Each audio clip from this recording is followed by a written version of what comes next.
Okay. So good evening, everyone, and welcome to our first Fall into OBOB 2023 event. I'm Julie, and I'm the events manager here at Roundabout Books. We are located in Bend, Oregon, which, if you're not familiar with, is basically smack dab in the middle of the state. Um, we are about to celebrate our 7th year as a bookstore as well, so that's very cool. A few things just to remind everyone, since this is being recorded, if you don't want to be shown on our YouTube channel when I post it later, please feel free to keep your video off. We do not want anyone out there that does not want to be, and that you can still talk to me later, unmute without having to turn your video on. And then just reminders again, stay muted so that everyone can hear our wonderful author talk about her book. Real quick, though, we want to acknowledge that the land on which we live, work, and play, currently known as Bend, Oregon, is the original homelands of the Confederate tribes of Warm Springs, who ceded this land in the Treaty of 1855 while retaining regular and customary hunting, fishing, and gathering rights. The Warm Springs, Wasco, and Northern Paiute people have inhabited this area since time immemorial and are the original stewards of this land. We invite all guests and residents of Bend to honor and care for this land and acknowledge the full history of the area. And as many of you know, there are a lot of areas in Oregon that were originally inhabited by Indigenous peoples, and it's good to know your history and learn more of it as well. So we've already kind of talked about who might be participating in OBOB for the first time. I'm wondering if anyone who did OBOB last year participated in any of our virtual events that we had. We did 6 last year and we're doing 13 this year. So we are going to have a lot of options for you to come and hang out with us and talk with authors. But let's go ahead and get started. So we are going to talk with Jennifer Torres tonight about Flor and Miranda Steal the Show. It is described, or the synopsis is, Miranda is the lead singer in her family's musical band, Miranda y Los Reyes. Her family has worked hard performing at festivals and quinceañeras. Now they have a shot at the main stage. How will Miranda make it a performance to remember? Flor's family runs the petting zoo at Mr. Barsetti's carnival. When she accidentally overhears Mr. Barsetti and Miranda's dad talk about cutting the zoo to accommodate Miranda y Los Reyes' main stage salary, she knows she has to take action. Will she have the heart for sabotage once she and Miranda actually start to become friends? Here's a little bit about our author. Jennifer Torres works as a freelance journalist and leads an early literacy campaign on behalf of the University of the Pacific. She is the author of Flor and Miranda Steal the Show, Stef Soto, Taco Queen, and Finding Music and Post de la Musica. She lives with her husband and 2 little girls in Central California. Please, everyone, give some snaps for Jennifer Torres. It's all you, Jennifer. Hi, thank you so much. I am so excited to be here with you. I think probably the very best part about being an author, and there's lots of good part, is getting to connect with readers like you, with bookstores and librarians and teachers. So especially on the West Coast, I love a West Coast visit. So this is like the best way for me to end my afternoon, and I especially think that Battle of the Books is so cool, and I love that you have this program. And I hope that our time today helps you get a little more out of the book. It sounds like you all have some really cool reads this year, so I am a little envious of you all and the time you're going to spend together. I will tell you a little bit about myself and about the book and what it means to me, and I'll make sure to save lots of room for questions, lots of time rather for questions at the end. But first, let me share my screen. As you heard, I used to work as a journalist, and so when I was a journalist, another word for a journalist is a reporter. I wrote about real things that really happened to real people. So most of you probably know what kind of writing that is, right? I wrote nonfiction. But now that I'm an author, I write mostly fiction. And Flor and Miranda, Steal the Show, is definitely a work of fiction. But I still think that even fictional stories, and to me, some of the very best fictional stories still have a lot of truth in them. So that's sort of what I wanted to talk with you about tonight, is finding, the truth in fictional stories, and how you can tell your own true stories. Because really, what I hope you get out of this whole OBOB experience is some inspiration to put your story out into the world. And in fact, no matter where I go, no matter who I talk to, I always tell students that really there are only two big ideas that I want you to take away from this discussion. So you can forget my books, you can forget everything else I talk about. I hope you don't, but you can, as long as you can remember these two very big, very important ideas. And the first one is this, that your story is really important. You are going to read one of my stories, and we're going to talk about some of my stories, but I want you to know that your story is just as important. And when I talk about your story, I'm talking about the thoughts in your head and the feelings in your heart and the way you see the world, your culture, your traditions, your experiences, your hopes and worries and dreams. All of that is a part of your story, and it's really important. And if we were together, I would ask you to repeat that for me. So maybe you could just do it in your head. My story is really important. Big idea number two goes along with that one, and it's this, that only you can tell your story. So I've been writing as my job for longer, like a lot longer than any of the students, at least in this meeting, have even been alive on this planet. But even with all of that experience, I couldn't tell your stories for you. And your teachers who spend so much time with you and who are all rooting for you, they can't tell your stories for you. And not even the adults in your lives who care for you and support you and have known you since you were tiny, they can't tell your stories for you either. You are the only one who can tell your story. You are the only one who can share who you are with the world. There's lots of ways to do that. And I think that probably one of your most important jobs growing up is to figure out how you want to tell your story. How do you want to share your thoughts and your feelings with the world? You might decide that you're someone like me, and the best way for you to do that is through writing, through books, but it's not the only way.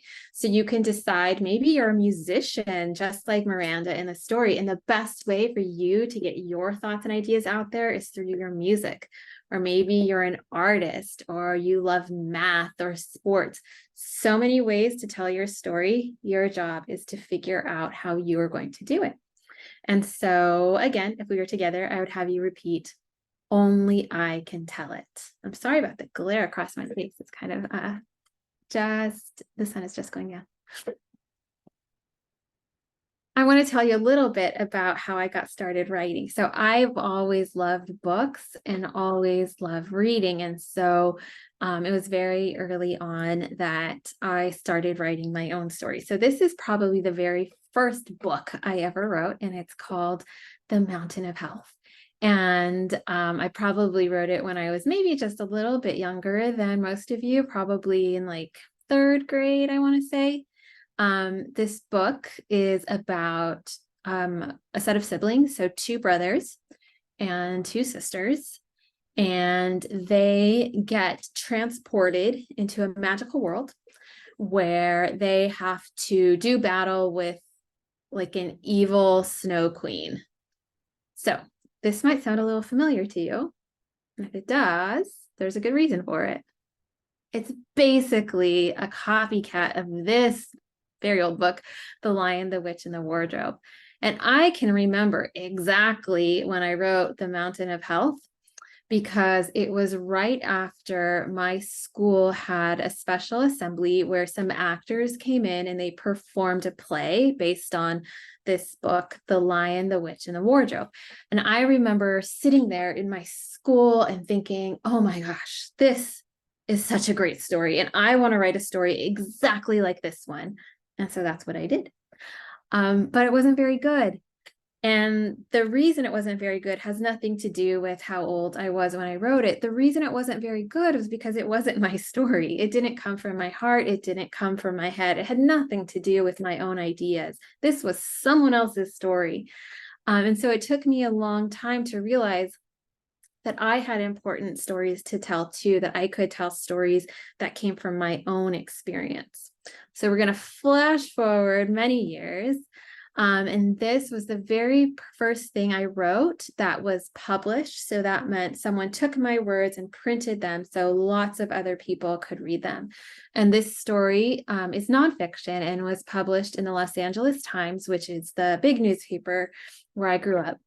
And this story is all about making tamales with my family during the holiday season. And so tamales are, maybe some of you have made them, maybe you've tasted them or you just know what they are, but tamales are a food that's common throughout Latin America. My family, because I'm Mexican American, makes Mexican American style tamales.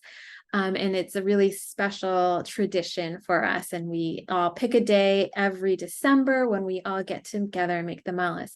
And so I wrote about that. And this experience taught me a couple of very important lessons. So it taught me that if I wanted to write something that was good enough for other people to read, that other people would want to read from it and learn from it and connect with it, it had to be my own story. It had to come from my heart. It also taught me that I had important stories to tell. I thought, after reading The Lion, the Witch, and the Wardrobe and lots of books like it, that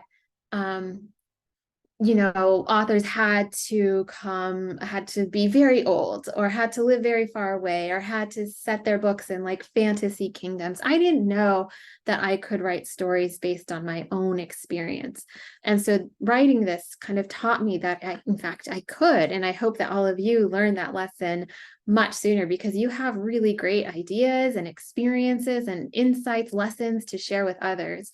And I, for one, want to hear what you have to say.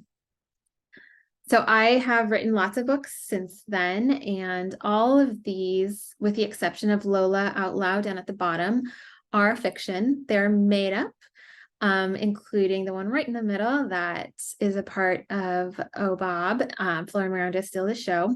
However, even though they're fiction, all of them have a little bit of truth in them. So what I thought might be fun is to talk to you about some of the true things that are in Flor and Miranda Steal the Show.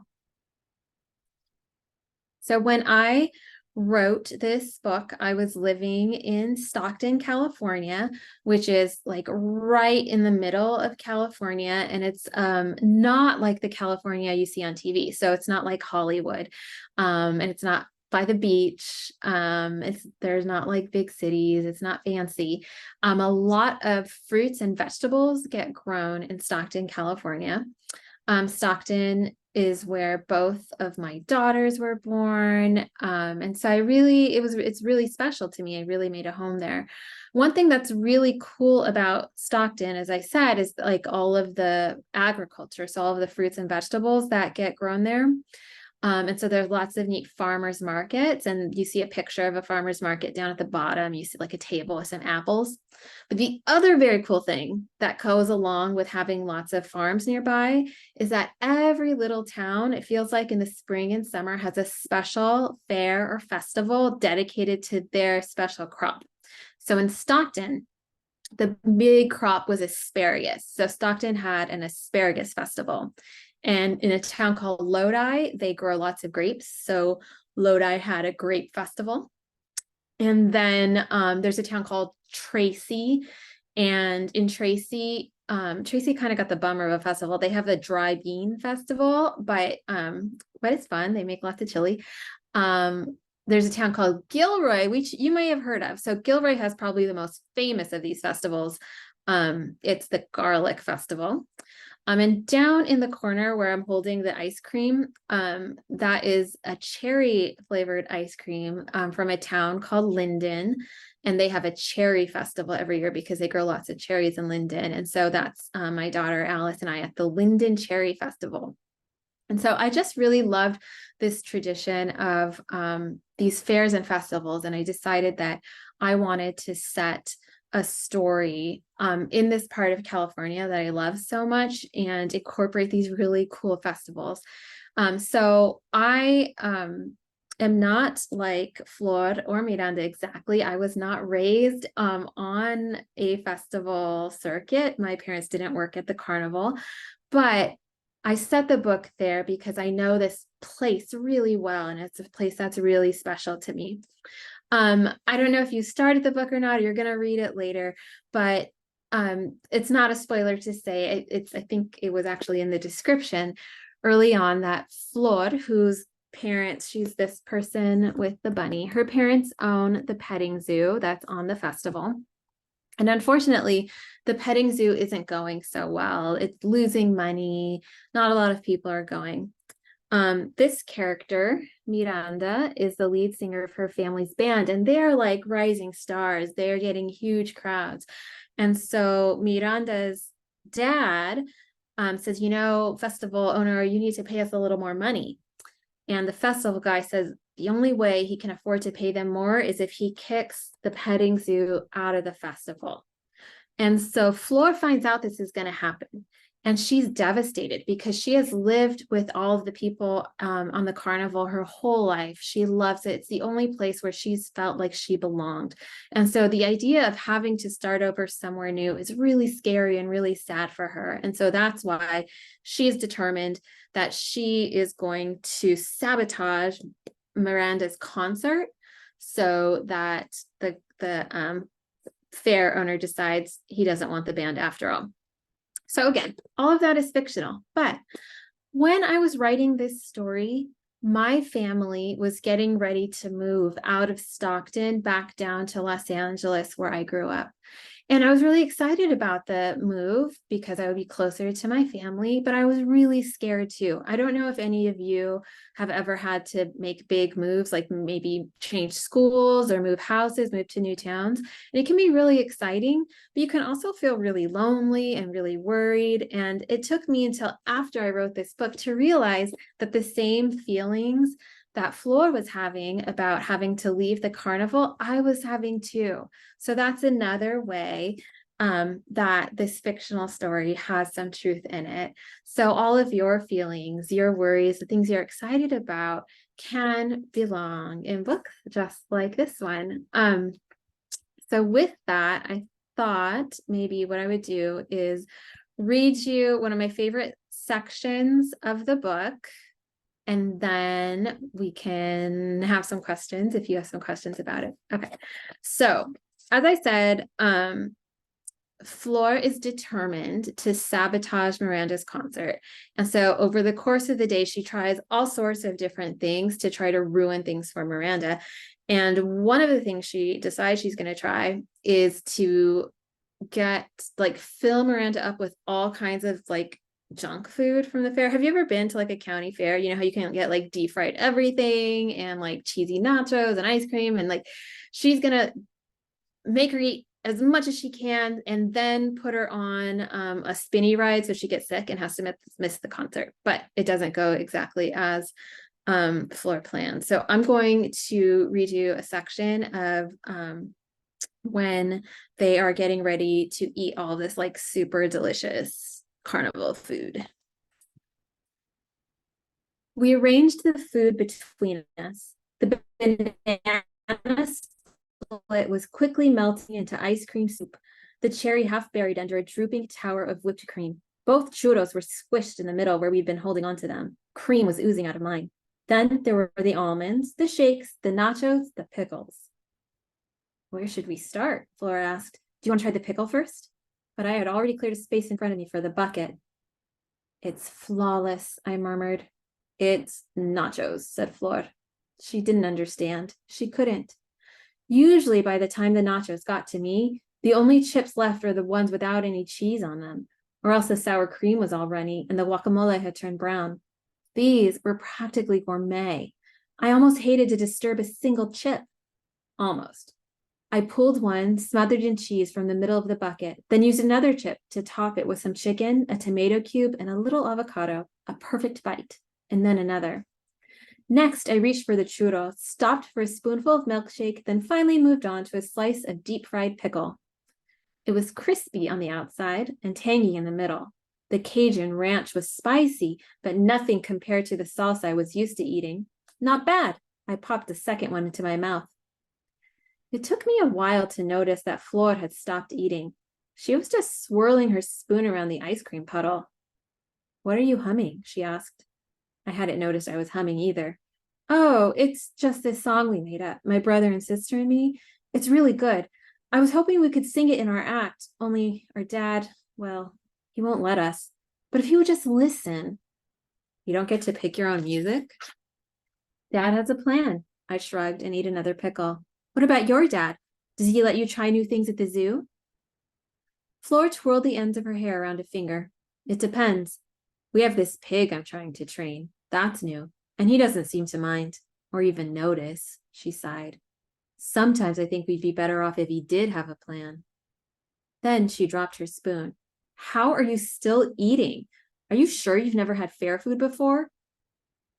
Maybe I should have paced myself, but it was the first time in weeks that my food hadn't come out of a microwave or a can or both.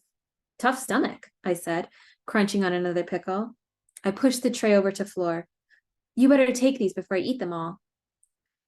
Miranda y Los Reyes had played a lot of quinceañeras and a lot of Taco Tuesdays. We booked baptisms and retirement parties too, and once in a while, a wedding. It was good word of mouth, Dad always said. Good exposure. That's how you build an audience. "They always give you food at the end," I told Flor. "Only it's always leftovers." Enchiladas after they'd been sitting in a warming tray for hours so the cheese had turned all rubbery. Or albondigas when all that was left in the pot was just some onion and carrot floating in broth, no more meatballs. The burned bottom layer of a dish of rice. Whatever they give us, Dad says, "Fill up, this is dinner." I licked Cajun ranch dressing off my fingers. "You're lucky. You get to come out here every day. We're always too busy."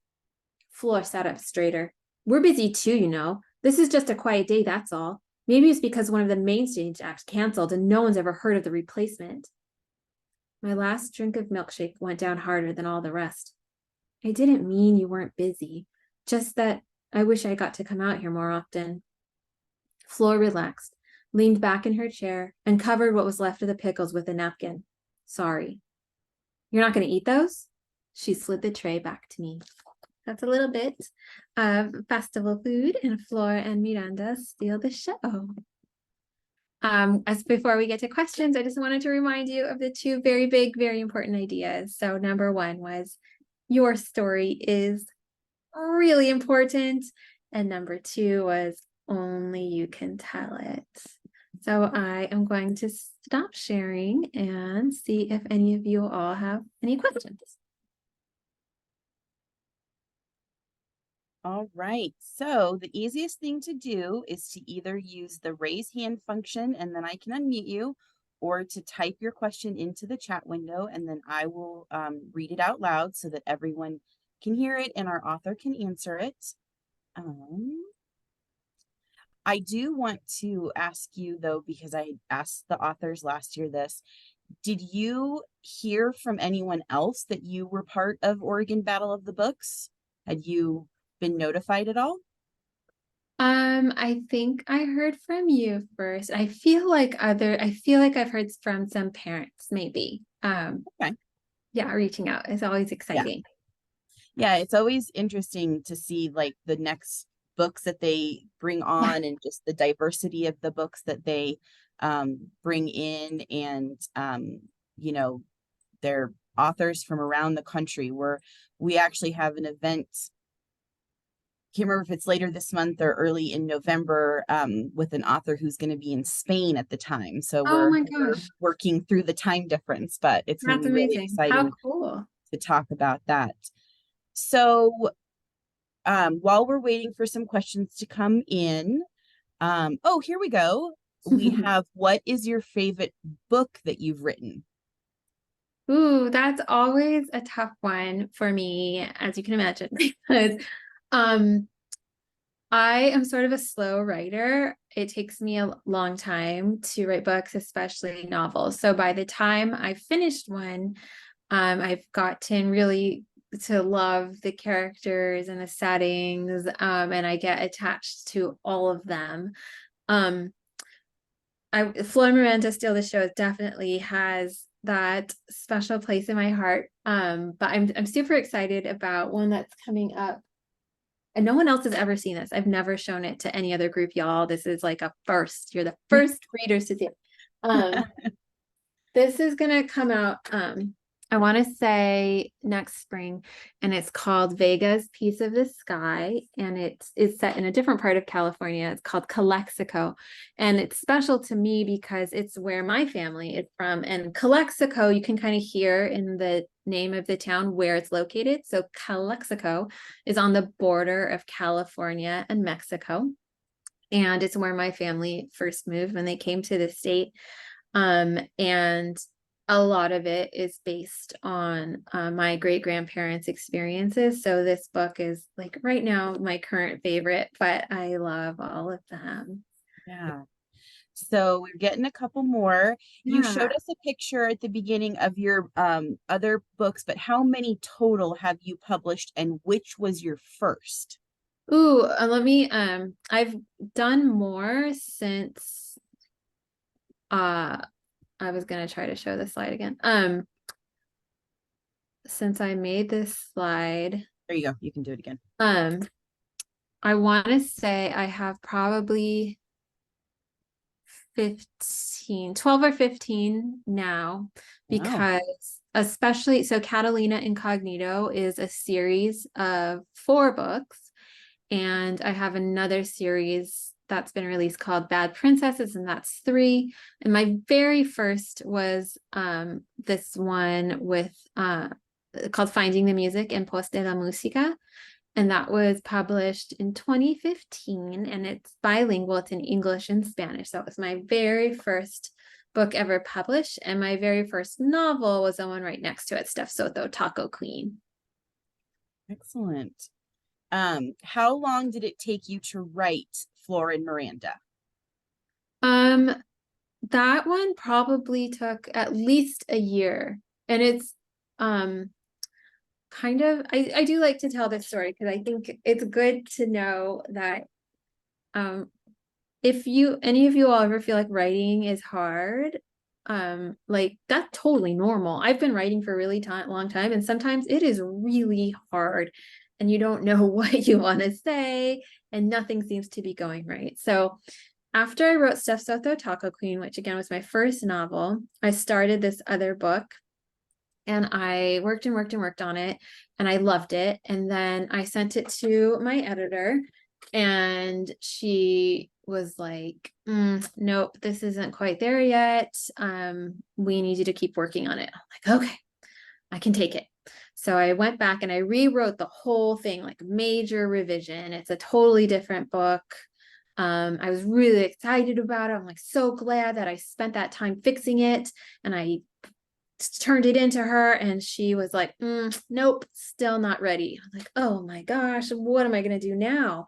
And so at that point I was really frustrated. I was like, I don't know why this isn't working, what's going on.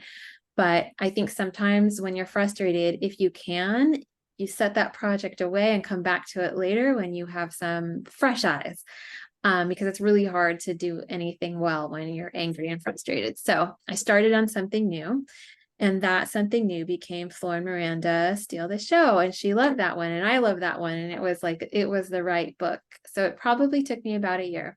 But anyway, the most important part of this story is that book that I had to put away was The Fresh New Face of Griselda. And so once I had set it aside for a while, I was able to go back to it, and I was able to make it much better. So I'm really glad that I didn't give up on it, and that I took the time to make it the best book it could be.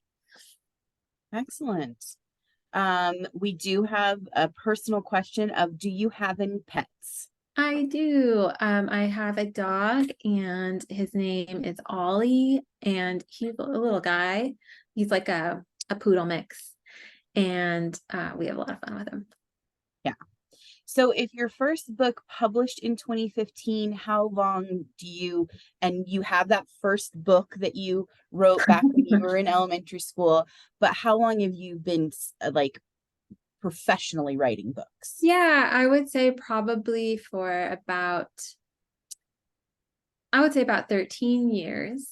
It took me a while to kind of learn how to write a book. So I think I started writing Finding the Music probably when my oldest daughter was born. And then books like that, picture books, take a really long time to make because an artist has to illustrate the story. So that one, yeah, so I would say about 13 years.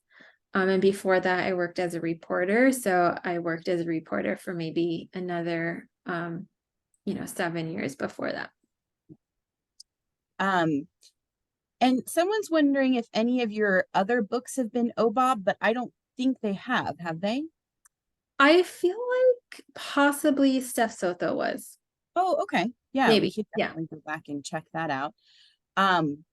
Who is your favorite author besides yourself? That is so nice. Oh, that's another hard one. I really love Pam Munoz Ryan.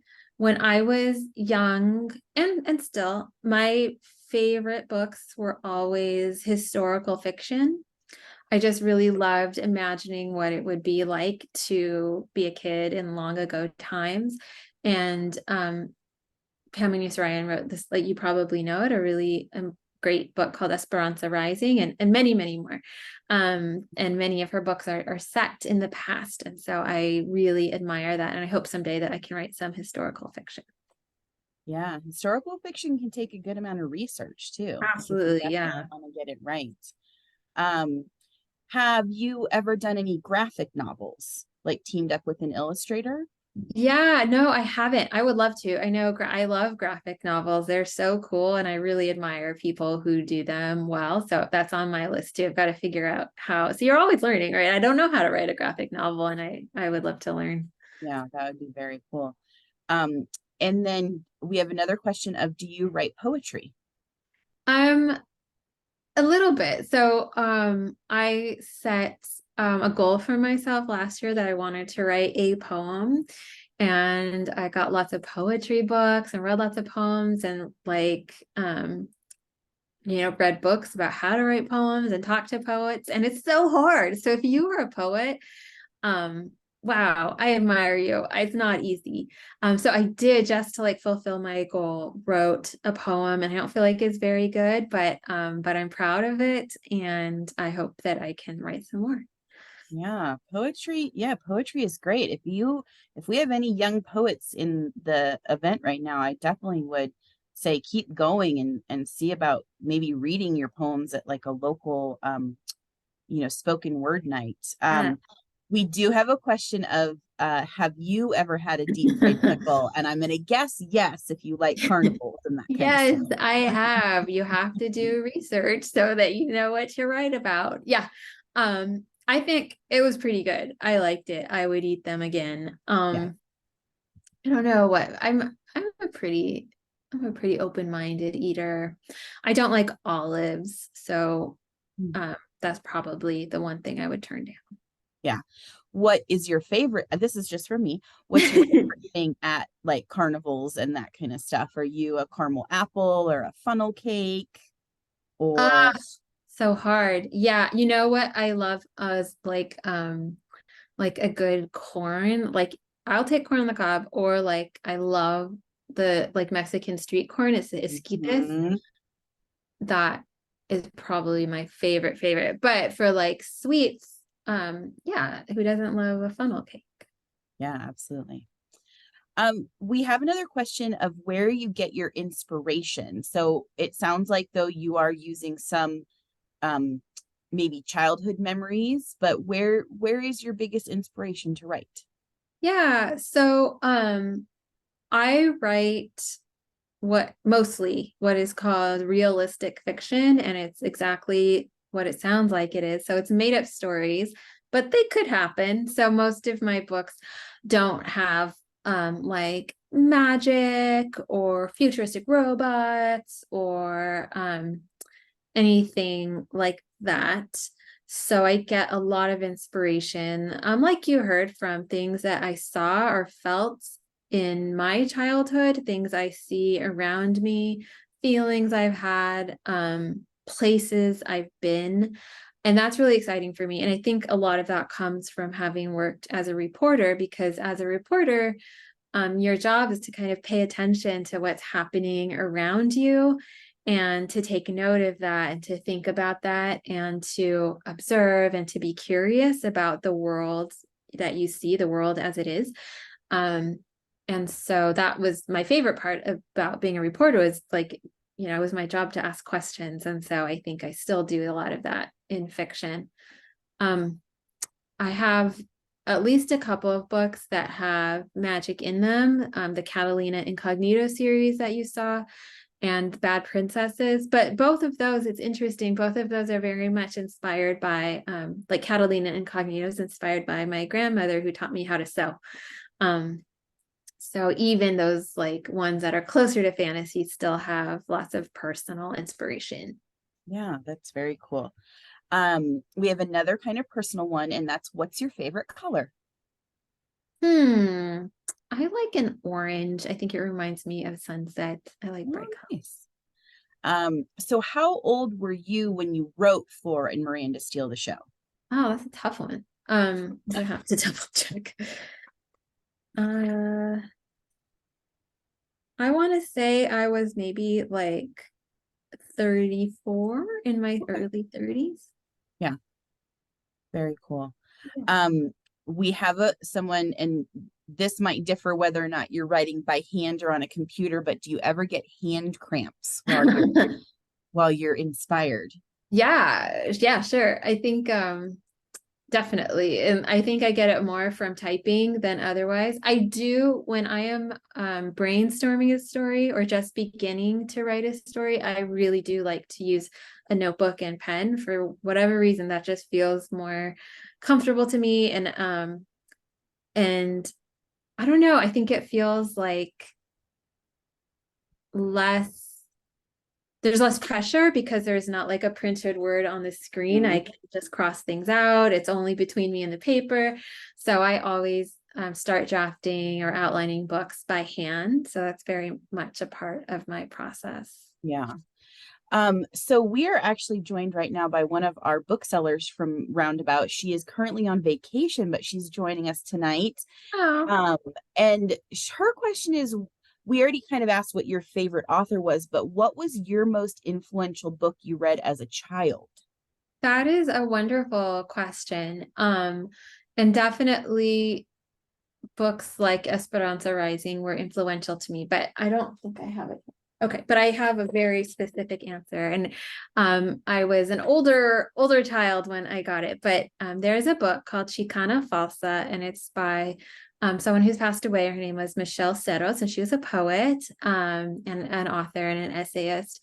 And I received that book from my mom, who was a teacher, and she worked in bilingual education. So she worked with students who were learning in both Spanish and English. And she went to a special conference for teachers, and she picked up this book for me. And when I read it, had never seen anything like it. So Michelle Serros was also from California, and she grew up in a family like mine that was kind of loud. She grew up in a neighborhood like mine. She like did the same. She went to the mall. She went to like food trucks and stuff. And I had never read a book where the characters talked the way I talk, with like a mix of Spanish and English, or had families like mine.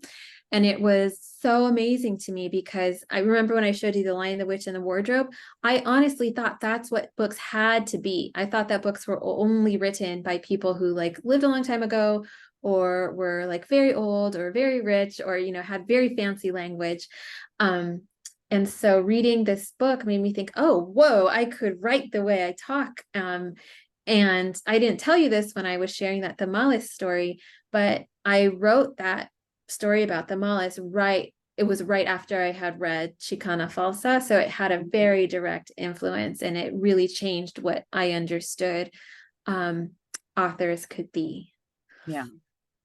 So we've talked a little bit about, you write contemporary fiction. So it's fiction that's based on real life and people and kind of a current event style. Is that what you also like to read? Or do you have another genre that you really love? Yeah, I do love to read contemporary realistic fiction, which like you said, is what I write, set in the now times, and it could happen. Um, so I do read a lot of that. I still love historical fiction. So I just love when authors can create um new world. It's not a brand new book, but I just finished reading The Barefoot Dreams of Petra Luna, which I would recommend to all of you. Is amazing. Um, We're talking to that author. no way. Lucky you. We are talking to her. That is the one where she is going to be in Spain. And so Oh we're my talking gosh. at 10 a.m. our time, but like, I don't even remember what time it is her time, but that's one of our 6th through 8th grade OBOB pick. How cool. I might need to lurk on your Zoom because I Okay. loved it and I would recommend it. Um, so those are kind of my favorite kinds. I will read mostly anything. I don't like to be scared, so I don't read like horror books. I know that a lot of people love scary stories, like my kids enjoy scary stories. But I don't like to be scared. So that's the only kind of book that I'm not super into. Okay. So, we mentioned you live in kind of Central California and you had mentioned Stockton for all of those areas. Um, we won't say exactly where you live, but are you still in kind of that same region or have you, Yeah, no, I have moved moved. I around? think we need to get you an updated bio, but I moved back to the Los Angeles area where I'm Okay. from. But I did live in Stockton for a long time. So it's Yeah. actually kind of appropriate that you had that one because it's like set right there. Right. And then that's the same guest is wondering about you speaking Spanish. It sounds like you do. Was that your language at home right away or was it a mix of Spanish and English? Yeah, so I grew up with a mix of Spanish and English. And then when I started going to school, it definitely became mostly English, but there are still some words and like some of the words you'll find in the book that I still know first in Spanish. So Mhm. it was, yeah, just a house where we used both. So lots of the food words I know in Yeah. Spanish more than English. And like family Yeah. words. Are you keeping that with your kids? Are they learning Spanish? Yeah, I wish I did more, but yeah, definitely. Yeah, that's so nice. We have um a couple of schools around here that are a dual immersion Awesome. language schools. So that's Okay. very cool in this area. So Um, great. well, we are getting close to being done, and we've gotten at least one message of a thank you so much for being here. So if anyone has any final questions, pop them in the chat real quick. But when you're, I think this will help a lot of people when reading this when you're thinking about, Flor and Miranda and how this came to be, how in your head do you kind of come up with the conflict? Where did you kind of decide that they're going to have this thing where, it's going to affect both their families, but then, these girls are coming from very similar maybe backgrounds or family dynamics, but then they're gonna, kind of maybe butt heads. Yeah, that's always figuring out what the characters want is always a really exciting part of figuring out a story. Um this book is told in two points of view. So you have like a Flor chapter and then a Miranda chapter and so on. And so you kind of get to know what each character wants. And at first it feels like they want different things. And so that makes it sort of easy to figure out what the conflict is, right? But then so I knew that Flor, I had Flor first as a character in mind. And I knew that like what she wants is to stay at the carnival. So who's someone who could make it harder for her to stay? Like what kind of person? And is this person who is kind of so good, so talented, and is going to kind of push her out? And so that could have been it. But what I loved is that over time you realize they sort of both want similar things. They want to connect, they want to have a friendship, they want to feel like they belong somewhere. Mhm. And so can they both have that? And I think that then becomes, instead of the conflict, that becomes sort of the big question of the story. Can they both Yeah. have what they want and need? Finding a way to work together rather than Mhm. working against each other. That's Yeah. a really great, that's a great thing to see being done, by strong girls and strong women. So Yeah, yeah. that's amazing. So I just want to remind everyone our next couple of events are for the 6th through 8th grade category, but obviously if you would want to join us, please do. Our next 3rd through 5th event is The Midnight Children by Dan Geimenhardt on November 2nd at 6 p.m. instead of 5. I'm making sure we had to make some changes to make scheduling work out. But again, please, everyone, say special thank you to Jennifer Torres for taking the time to talk with us tonight. Hopefully, everything will help you with your OBOB challenges. I'm still learning all about what OBOB even does, and I'll be at some of the like district and regional competitions next spring to watch everybody, and it's going to be so much fun. And Jennifer, we're really excited for your next book. And if you ever decide to make it up this way, please let us know. We would love to have you in the store. I would love that. Yeah, I, Yeah. I think I need to do that. Thank you so Yeah. much, Oregon everyone. This is a has been really so fun place fun. to visit. So thank you, everyone. Just remember this recording will be on our YouTube channel, so you're free to check it out anytime you want. It'll probably be up tomorrow or the day after. And I just want to wish everyone the best with OBOB and just keep reading because it's the best thing that you can do. And I'll just remind everyone of a sticker we have in the store that bookstores save democracy. So Awesome. please support your local indie wherever you live because we need you and we love you. So good night, everybody. Have a great time with OBOB. Thank you so much.